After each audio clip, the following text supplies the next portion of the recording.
Part one is identifying your niche and your customer.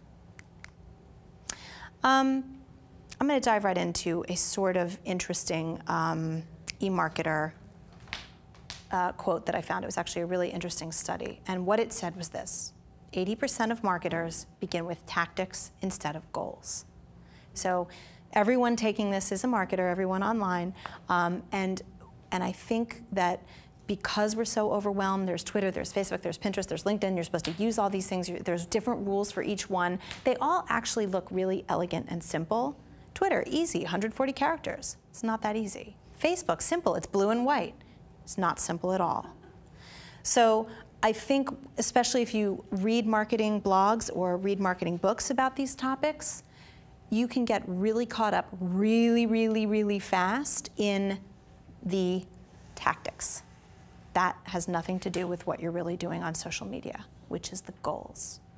I remember when I took my first photography class, I could not understand aperture. I just kept torturing my photography teacher, and finally she said, well, aperture is aperture. And I thought, well, that answered it. You know, so what really, when the light started to go on for me, was I just started to take pictures.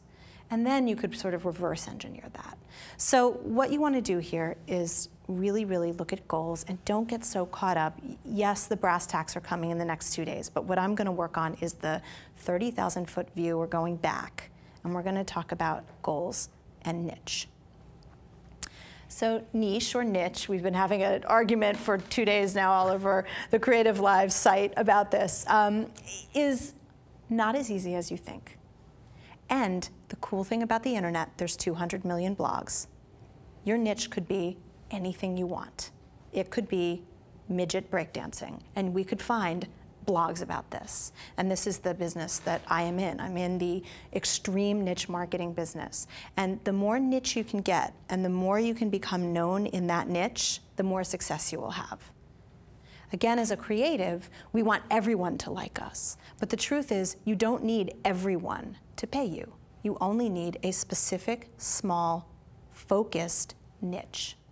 My focused, specific, small niche is creative entrepreneurs. For years before that, it was independent musicians. Me and 7 people that work for me make a full-time living off of only talking to independent musicians, which is a niche. So I urge you to, a niche is not, say, travel. A niche is European backpacking or shamanistic journey. You know, you want to get really granular with your niche.